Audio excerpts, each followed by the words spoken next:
You get back from work, you're tired, it was a long day. You know there's things you could do, but let's be honest, you really would rather relax, sit down and chill for a bit. Grab a snack, watch your favorite show. By the time you're done, the day's over. There's just not enough time. And to make things worse, you don't have the energy or the willpower to make changes in your life today. So where do you go from there? What you need are some really easy to apply actions that are small but proven to work. And this video is going to give you 3 steps on how to make those changes in life.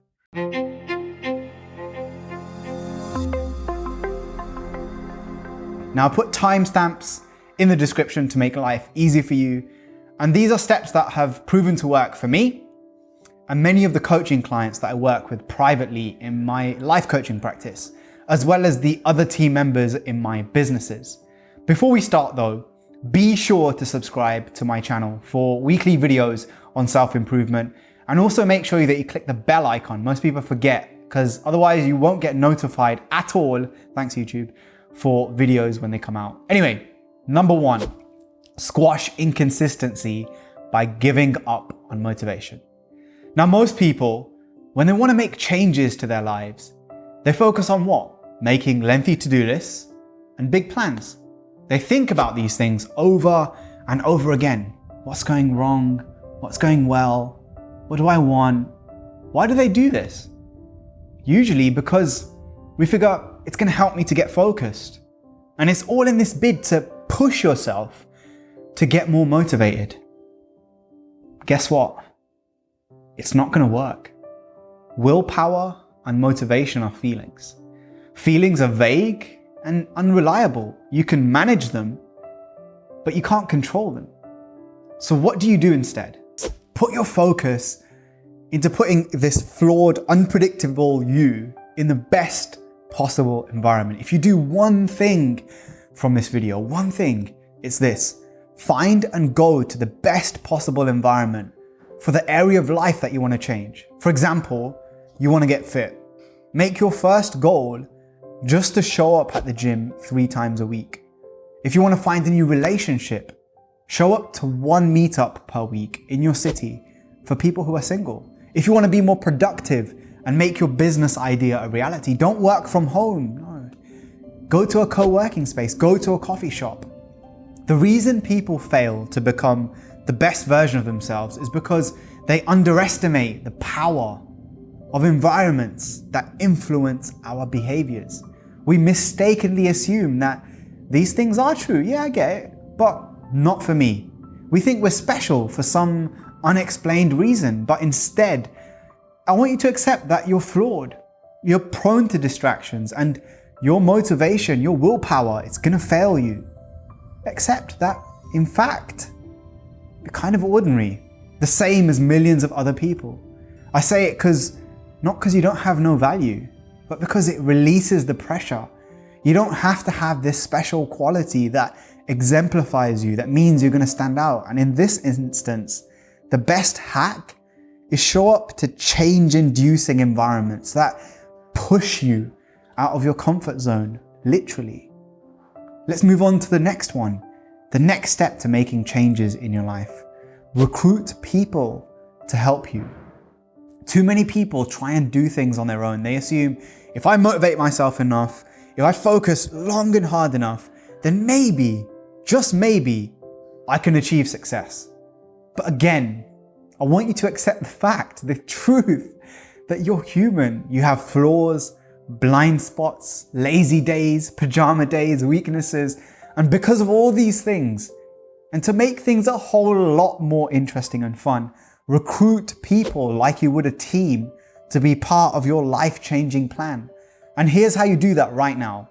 Grab your phone, open up any social media platform that has some positive people that you know, any connections, and send them this message to one person that you already know and you trust to help you make changes in your life. So here it goes. Hey Prem, can I be really frank and honest with you? I'm having one of those, oh my God, I need to change my life moments. And I was browsing the internet, I was looking for tips, and I came across this random dude with a beard, and he was talking about this video, and he said, you need accountability. So here I am applying that and messaging you to be part of my accountability system. And my ask is simple. Can we sit together once a week at Costa in King's Cross, but not socialize? I'll buy whatever food and coffee you want, but it's a space for me to do my work and get things done. You literally have to do nothing other than enjoy the free coffee and food that I pay for. But it will keep my accountability high, which is what I need. What do you reckon? Can you help? Thanks. Now, obviously, change the language and the place to suit you and who you are, but you get the idea. Not only are you going to environments that will help you make changes, but now by bringing a friend or two with you, you've made it even more likely that you're going to succeed. It doesn't even have to be in person as well. It could be a video call. People don't make changes because they try and do everything themselves. It doesn't really work in the long term, and it doesn't have to be this way. Now, if you feel you do not have those kinds of people, and there's all sorts of ways you can do this. You could just sign up to inspiring feeds on Instagram, Facebook, whatever your social media is, that, post things that are productivity and life change inducing.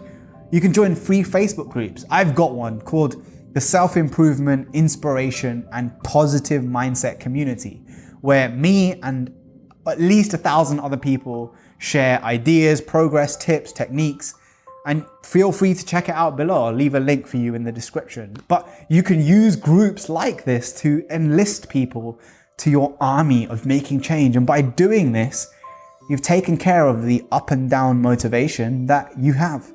And what you'll find is people are not only happy to help, but when they see you do this, they get inspired to make changes. They get motivated to make changes. And eventually you not only change yourself, but you change other people too. So when the next dip in willpower comes, you're going to be like Dwayne Johnson saying, just bring it, because you got someone sat next to you watching your every move, looking over your shoulder and telling you to close that Facebook tab so you get focused and you get things done. So share what you're working on, share what you're struggling on, and get help. The next tip, build great habits effortlessly. Changing your life means changing the day-to-day habits. Habits are automated behaviors that you do every day like clockwork. You don't think about them, you don't need to get yourself motivated, you just do. Now, some habits help you to change and some habits hinder your change. And one of the best ways to replace bad habits is to think of them like old clothes. What happens when your t-shirt gets old, faded, and out of fashion? Well, you go to the store and you replace it with a new one and hopefully recycle the old one. Do the same thing with your habits. Upgrade and replace them with something way better. And start small and then slowly graduate to higher levels of difficulty. Now, let me give you a very clear example of what I'm talking about. A few years ago, before it became mainstream in the hipster industry or whatever you want to call it, I was trying to start my own habit of meditating every single day to boost my productivity and mindfulness. And I did this mind-blowing course called Vipassana. It involved 10 days of powerful meditation, 100 hours in noble silence in a remote part of the UK with just some sheep. Now, it was easy to do when I was there, tip 1 environment, and with all the other people that were there, tip 2 people helping me. But all I could do when I was there was meditate. There were no distractions. I had no choice but to do the default behavior, which was meditate. But when I got home, guess what happened? After a few days of sticking with it, I quickly caved. I went back to my usual habits before long. The extra 30 minutes of sleep or 30 minutes on my phone in the morning, it was just easier than waking up at 4, 5, 6, 7 to do this hour-long meditation. So what did I do to build this really important habit that I did want to build? Well, like with most things, I want to become my best self, but I knew I just couldn't do this consistently enough. It was too big of a challenge, and I kept falling over again and again. And eventually it hit me. I needed to start small. I needed to start by making a tiny change, a bit less than I felt like. That made all the difference, but I was consistent. And what was that tiny change that's got me meditating every single day without thinking about it, without getting motivated? Simple. Instead of trying to do this big hour-long enlightening meditation at 4 o'clock in the morning and failing again and again at it, I decided, let me do something small consistently. Let me make it let me make the focus repetition. You see, the way the brain works is built in favor of repetition. So my new habit became, when I wake up, I'm going to fold my bed really neatly. And then I'm going to sit cross-legged for 30 seconds with my eyes closed. And eventually, once I did that consistently for a few months, I increased the difficulty. So then it became, when I wake up and I fold my bed really neatly, I'm going to meditate and breathe for 5 minutes, 10 minutes, 15 minutes. Now, why does this work? The important thing here is I've taken the behavior I want, meditating, and tied it to something else I'm consistent at, folding my bed. I attached the new habit that I want to one that I already have. In the morning, I just don't like having a messy room, and folding my bed makes me feel like I started my day right. So I know I'll always do that.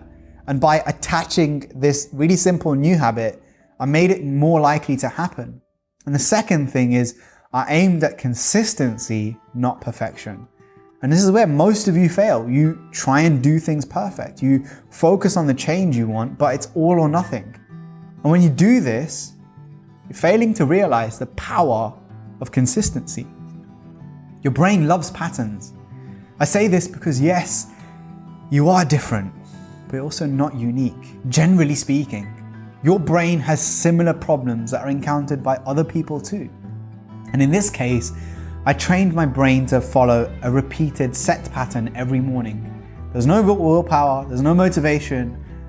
And this training has gone so far that now if I do miss a day of meditating, it's like I haven't showered or brushed my teeth. It feels uncomfortable. And I conditioned myself to meditate just like you may have conditioned yourself to look at your phone in the morning.